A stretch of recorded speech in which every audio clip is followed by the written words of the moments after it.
والدم، هذه مسألة فيها وقفة.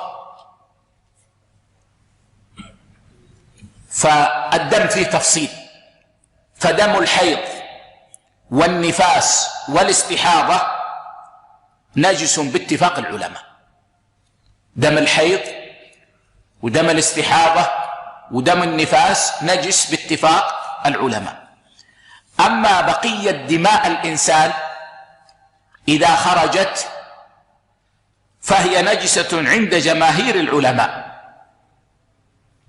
وقولنا إذا خرجت نقصد به أن الدم وهو في داخل البدن ليس بنجس، وإنما القضية إذا خرج الدم من البدن فهي نجسة عند جماهير العلماء. وحكاه بعض أهل العلم إجماعا، منهم الحافظ بن حجر مثلا قال: والدم نجس اتفاقا.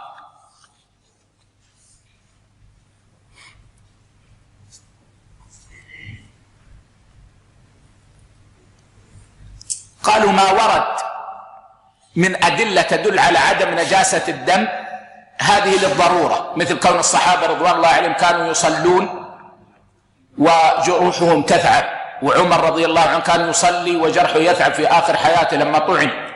قالوا هذا للضرورة، لأنهم ما كانوا يستطيعون التخلص منها.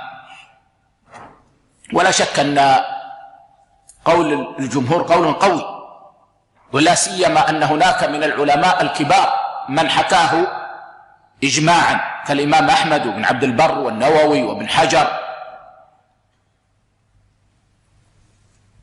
فالأحوط إزالة هذا الدم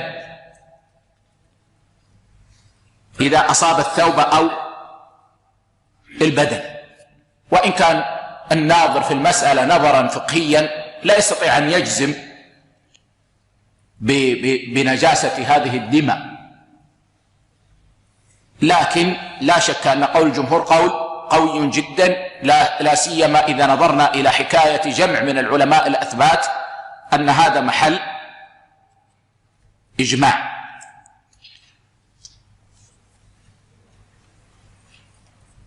وإذا قلنا بأنه نجس وهو قول الجماهير من السلف والخلف، فإنه يعفى عن اليسير منه، وهو القليل الذي لا يفحش في نفس الإنسان،